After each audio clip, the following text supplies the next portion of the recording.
I think this term is garbage in, garbage out, right? If you put in really thoughtful prompts, you're going to get thoughtful things back. And if you put in very basic ones, you're going to get basic things back. And whatever you want, that's fine. But try it and experiment with it and, take some chances.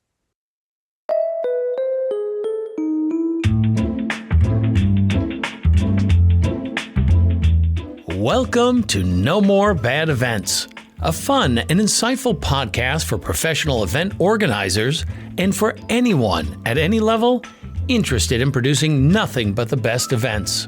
Each week, we'll talk with legendary event professionals to get an inside look into what they think makes a great event. And in the process, we'll draw out insider secrets, non-traditional approaches, and compelling stories from the most captivating personalities in the business. No More Bad Events is produced and presented by eSpeakers, the most trusted online platform for the best keynote speakers in the world. And I'm your host, Scott Bloom, comedian, event MC, and now your podcast host. Let's get started.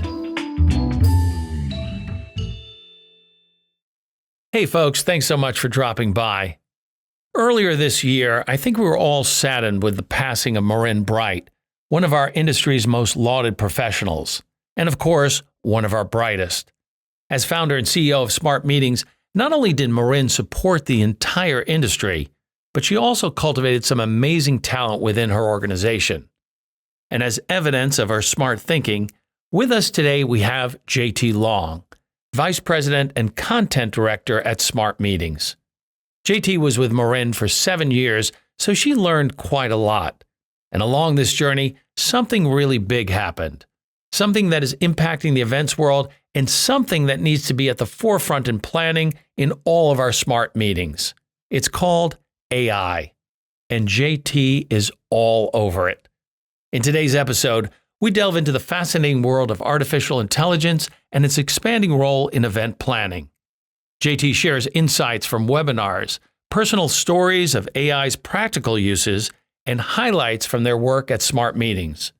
She also shares a lot about the key to using AI effectively. It's called prompt engineering. Sounds a little complicated, right? But it's really only a matter of asking AI the right questions. We'll also discuss the balance between AI's potential for enhancing marketing and the ever-present concerns about misuse and relevance. So grab your favorite snack, get comfy, and let's jump into all the exciting ways AI can make your next event not just good, but great. And who better to discuss this with than my guest today, burgeoning AI expert, JT Long. So let's talk about a few things. First and foremost, I want to just send my condolences to you and everyone at the Smart Meetings Media Company for the passing of your founder, Marin Bright. How is everyone dealing with this loss? It was a shock. One day she was walking her dog on a Monday and the next week she was gone. But we realized that between us, we had 100 years of experience with her because her husband was with her for 34. And this is a company where you either come and you stay for 1 year or the rest of your life. So we have a publisher that's been here for 14 years. I've been here for 7. Our art director's been here for 16. So her voice is in our head at all times. Oh, I'm sure. She set us up for success. So in light of Marin's legacy at Smart Meetings, how do you envision honoring her memory and continuing the company's mission moving forward? Yeah, so it has been just so humbling to hear all of the feedback that we've gotten about how many people she impacted in her life. I mean, how many people whose careers she started, she supported them as they were starting businesses and just shining a light on them through all of the different awards programs and stories in the magazine and then connecting them at events. A lot of best friends were made events and a lot of people have stepped up to try to honor her. So PCMA is going to honor her her at the Legacy Awards. ASAE is naming an award after her. We have changed the Miss B Award to the Marin Bright Award for smart meetings, and we awarded the first one to Carrie Parsons Freeman, who is just an outstanding individual and has left her own legacy. And then a group of readers, many of them smart women, stepped up and said, we want to do more. And so they call it the Be Bright Together initiative. It is a virtual celebration of life, and then the launching of this initiative, which will keep that focus on lifting each other up at events whenever we see each other. Oh, that's great. That's terrific. Yeah. So I assume people who are listening to this, they're in the events world. They have to have heard of smart meetings, but you do a lot of things just besides the magazine. So for the people who are not familiar with the smart meetings media company, what are some of the things that you do besides the magazine, which is digital and also print? Yeah. So what I like to say is that the magazine, which Marin started 22 years ago, right after 9/11, right? No one was traveling. She said, I'll start a travel magazine for groups, right? Because that's the way Marin rolled. So the magazine pairs well with a glass of Chardonnay because it is beautiful. And she pioneered that whole a magazine that could sit on the shelf next to Vogue look, right? We have, like I said, the best art director. It's gorgeous. It's something you want to sit down with and savor and enjoy. The website, which again was one of the first in this industry back then, is something you want to bring your cup of coffee and find out how the news is going to affect your business. So we take all the things that are happening out in the world, because everything that happens in the world affects an event. And we talk about what that means, whether it's security, whether it's trends in F&B, whether it's coastal grandma chic, it all affects us. And so we tell you on the website how you can make the most of that. And then we have our events, which are a cocktail party, right? They're the magazine come to life. Marin, again, pioneered those. There were no hosted buyer in this industry in the United States. She was pre-IMEX, and she started the first hosted buyer. She kept it true to her vision, which is small, boutique, hosted, vetted, and they have just become the industry standard. It is planners and suppliers coming together, but everyone is treated equally. Everyone's treated with respect. It is one-on-one appointments, but it's also some amazing team building at some beautiful places in the world. So that's where you get your cocktail and you meet the people that you've been reading about in the magazine. I love the metaphor. I got a chance to interview Marin on this podcast, I think a little while ago, around a year and a half ago. We talked a lot about the glass of wine, the cup of coffee, and then the cocktail party. So I love that. One of the things that everyone is talking about in the events industry is AI and how that is going to affect the industry, how it's going to affect what workload meeting professionals have. Why did the world need another story about AI? And why did you do the survey in the white paper? Yeah. So a couple of months ago, we said, now, is this kind of like sex in high school? Everyone's talking about it, but no one's doing it type of a thing. So we're going to do a survey of our very engaged community and find out, are they using it? What are they using it for? And what's keeping them from using it, right? And the results were really interesting. Spoiler alert, no one's ignoring it. But some people really do have security concerns, rightly so. And some people just don't know where to start.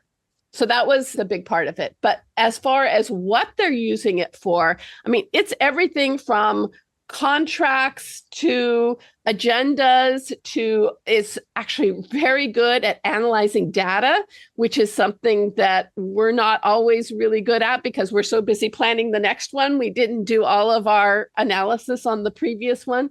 So finding out, making that benchmark, because last year, you're right, no one was talking about this. And so I keep thinking, well, next year, what are we going to be talking about, right? So will it become so integrated in everything that we do? Like you don't sit down and say, I'm going to use a computer to do a email, right? You just do an email, right? So are we eventually going to say, I'm going to knock out this contract, but part of doing that will mean having to use AI?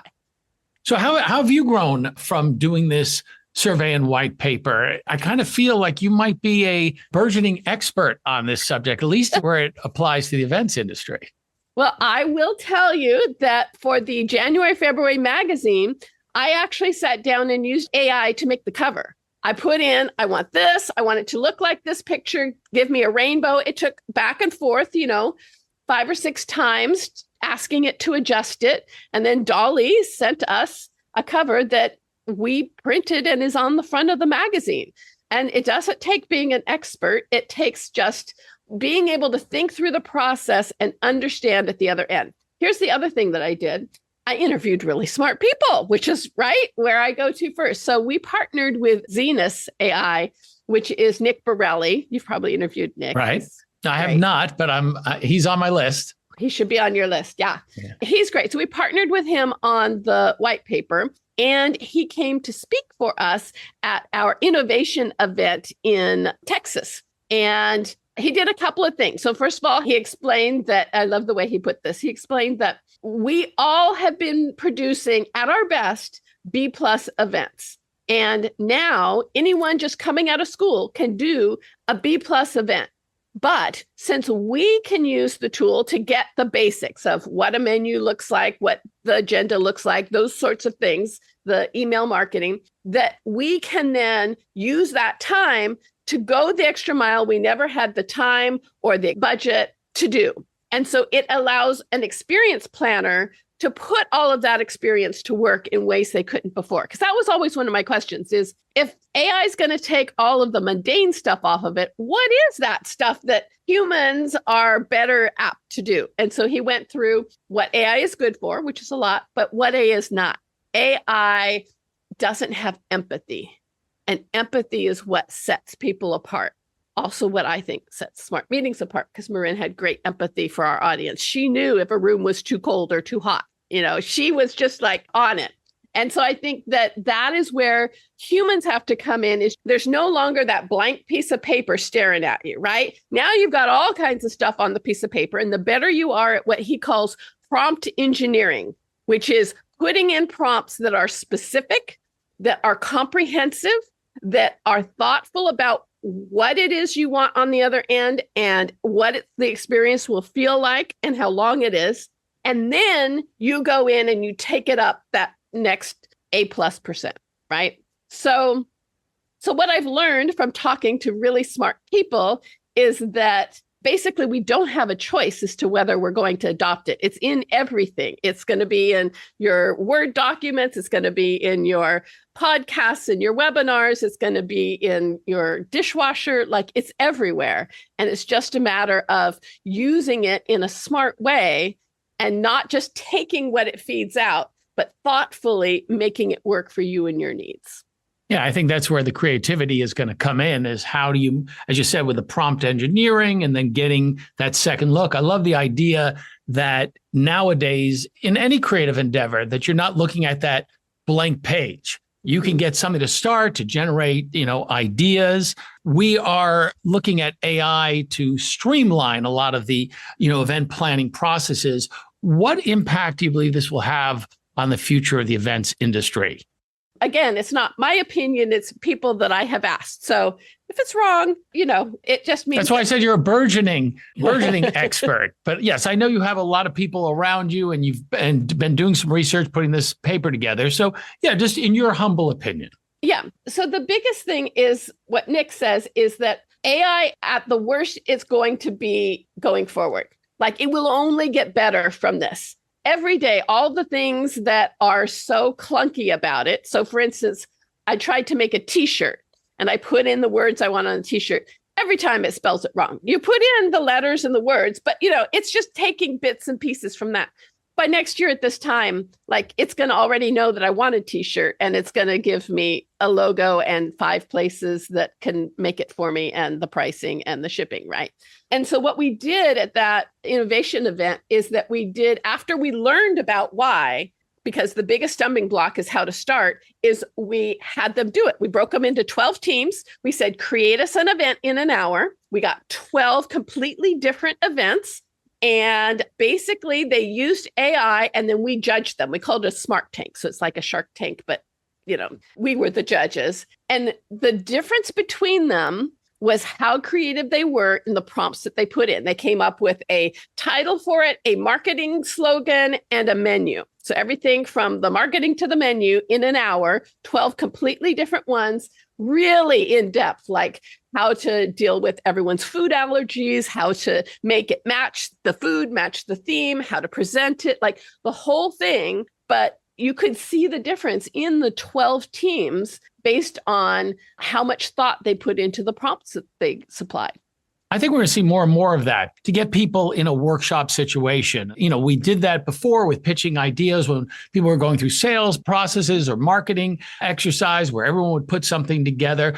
What did you see as the biggest difference? I think you were almost alluding to it, that these 12 people, would they have come near this without AI? Let's say this was an example done 5 years ago. Did you find there was like a little bit more creativity coming out from them?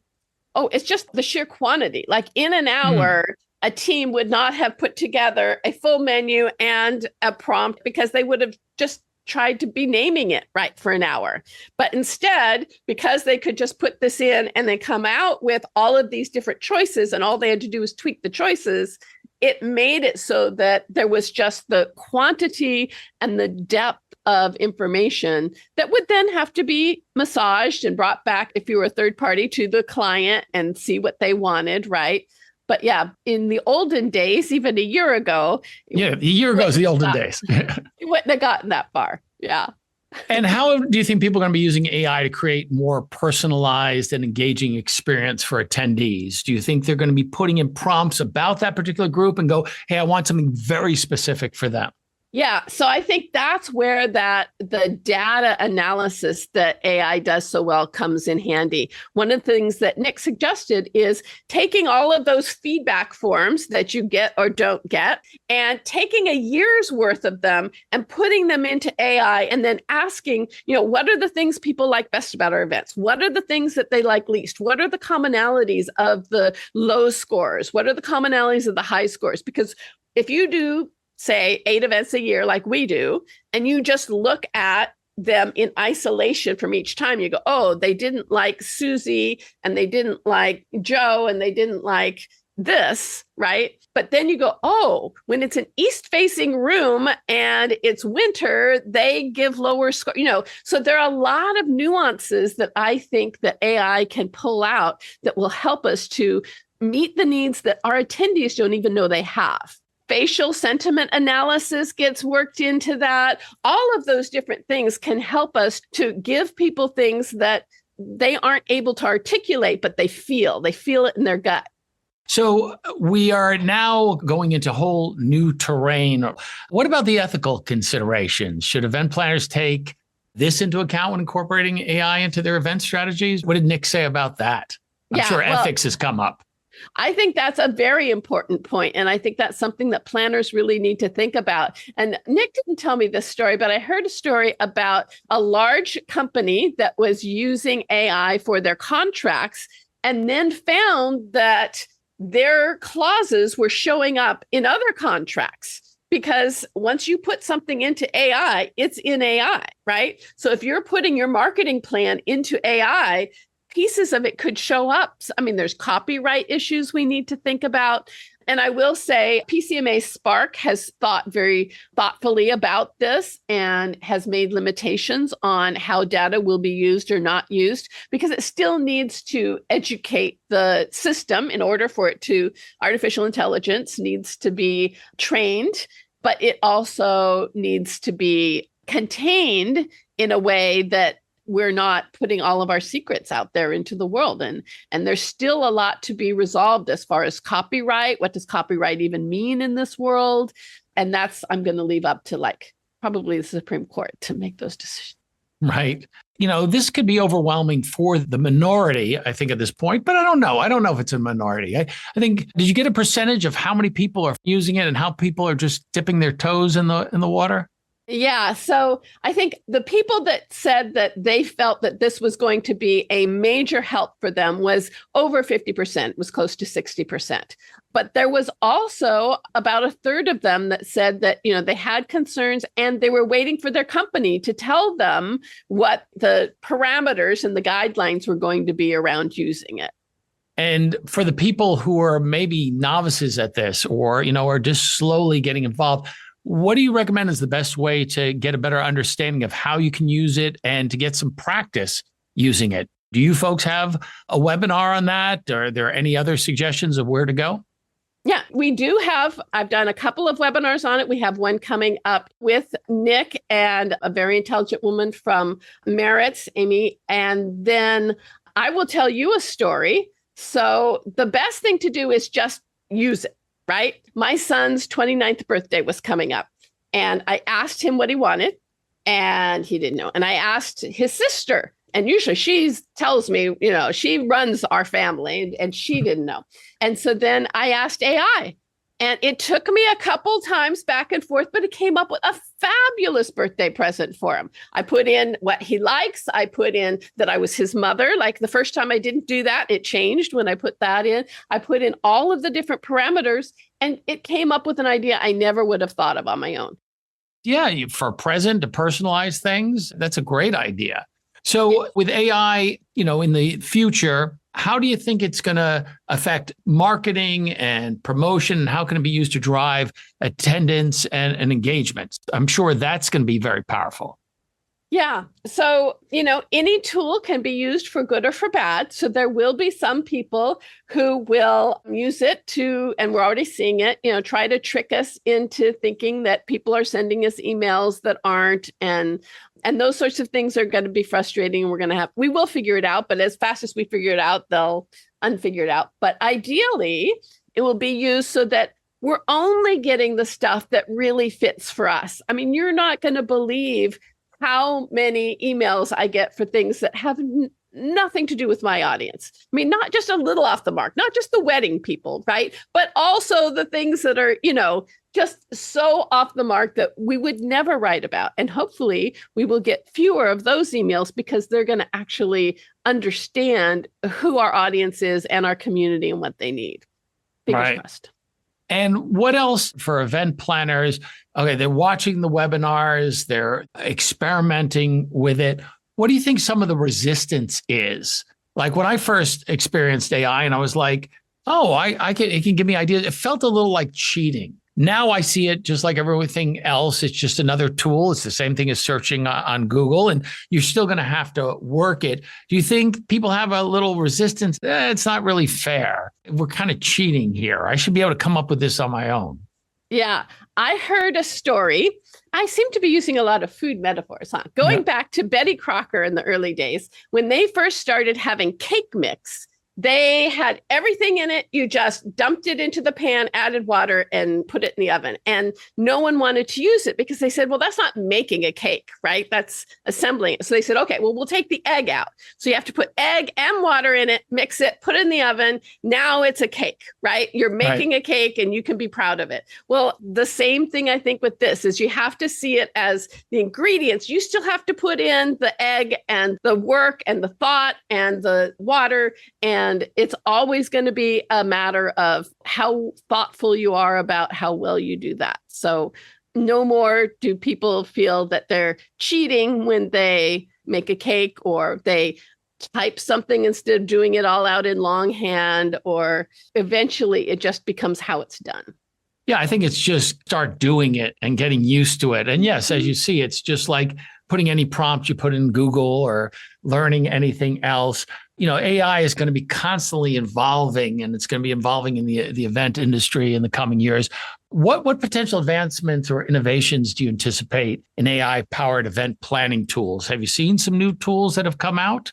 Yeah, so I think a lot of it has to do with the fact that AI is immediate. So when you are at an event and you have the comments that are going through and you are able to immediately see the things that people are asking about as a summary and a takeaway, and you can steer conversations in the middle of a panel discussion, right? Those sorts of things make it much more applicable to the people that are there. I'll also answer the question of what won't AI, even as it continues to get better, be able to do. And when you and I are looking at each other and saying, hey, you can trust me because I'm going to tell you the truth, AI can't do that. Every AI comes with a disclosure that says there's probably errors in this. Be careful, right? If I started a conversation with you and said, by the way, there's probably errors in everything I say, and you should double check everything, you're going to say, I really don't want her on my podcast. That's just not going to be fun. That's right. No. But I can look you in the eye and I can shake your hand at an event and we can toast with a glass, and AI will never be able to do that. What about the concept of bringing, you said empathy, of bringing that creativity? Are we going to start to see things all kind of looking the same? Like, what's going to distinguish, the creativity? I want to talk about two things. I want to talk about creativity and what's being put out there, and then also the processes, because that seems like something that people should definitely jump on board because it's taking care of a lot of the mundane tasks. But what about creativity? Sometimes I'll read something or look at something and I'm like, at least at this point, I'm feeling, oh, AI wrote this. Like, I'm sort of taking away their credit, even though they might have spent a lot of time with the prompts and reworking it. I'm going, there's just something very AI about that. Do you think people are going to be a little jaded initially and going, hey, that's just AI created that. You didn't create that. Yeah. And I think that is definitely a factor, especially right now. And I had that happen just last week. It wasn't a freelancer, but it was someone who was submitting an article that they wanted me to run. And I flat out said, did anyone write this? And they said, well, they generated the prompt, but and it's because there's a certain format and you can just tell. But AI is not going to be that way forever. Like, that's a transitional thing, is that it's going to get a lot better in ways that even editors will have a tough time seeing the difference on. But I think that we're actually going to see more creativity and more separation in events where people are taking risks and being thoughtful and doing really unique things versus people who are saying, okay, here's the set agenda and here is how we do an event, and it's how, we're always going to do an event.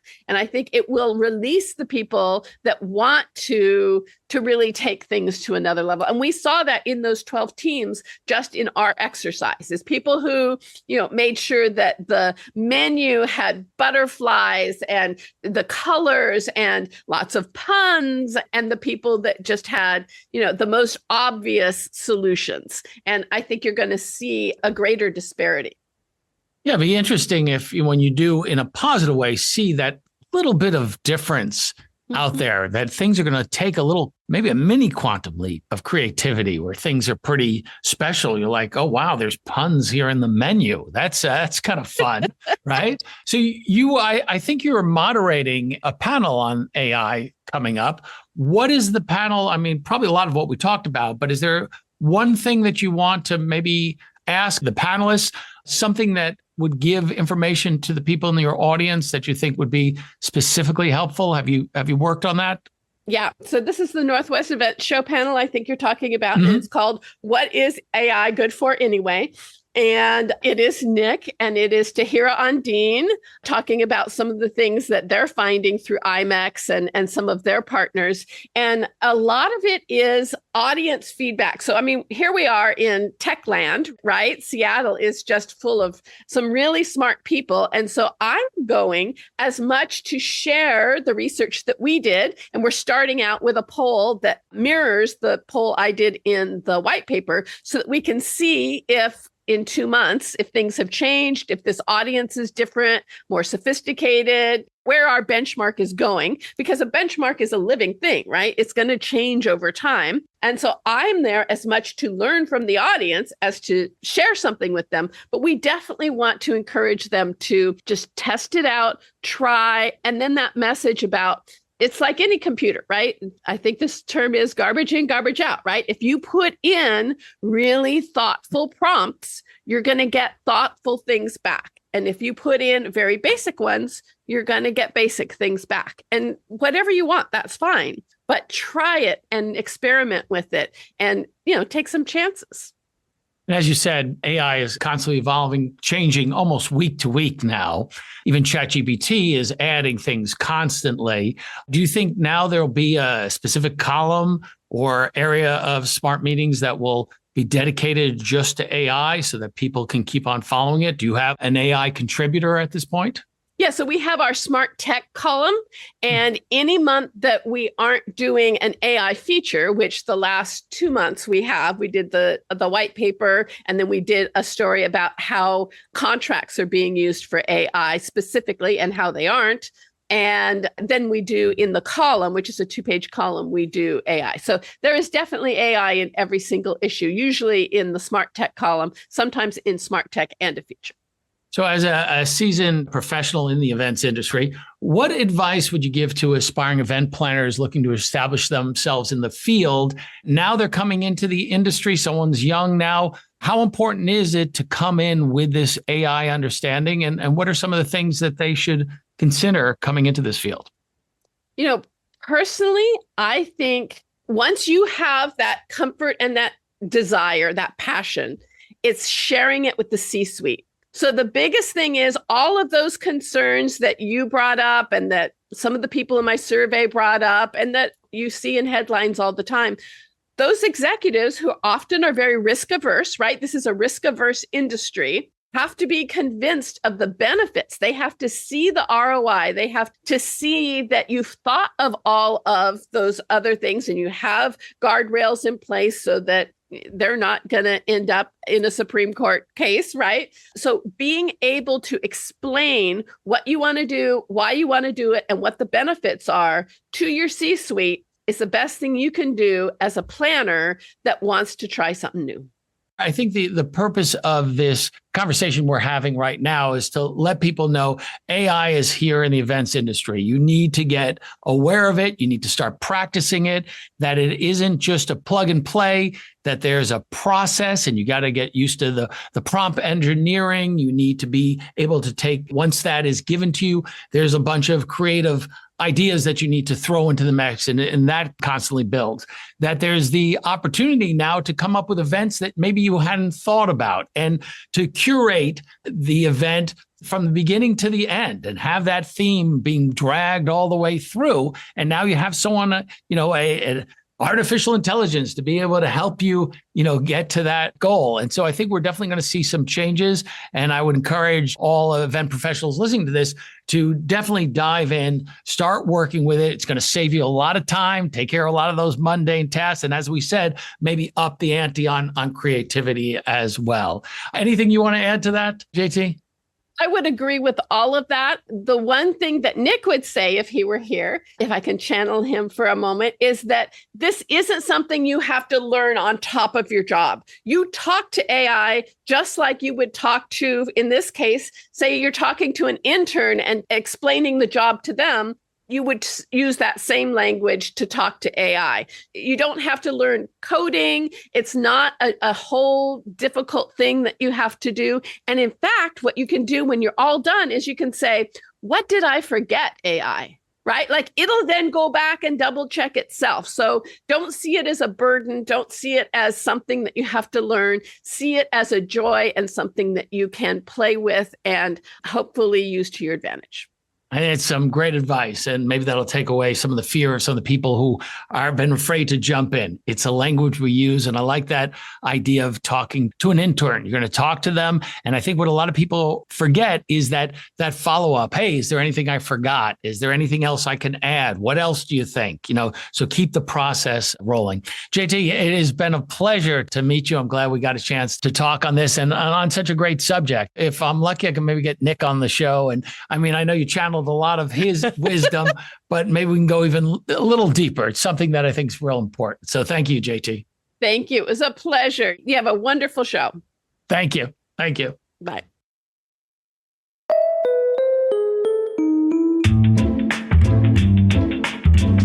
That's it for now. Thanks once again to eSpeakers, the #1 way to find your next perfect speaker. With the deepest catalog of professionals available, you can be assured that the speaker you book will be the absolute best speaker based on your goals, bar none. I've been your host, Scott Bloom, corporate event MC and comedic keynote speaker.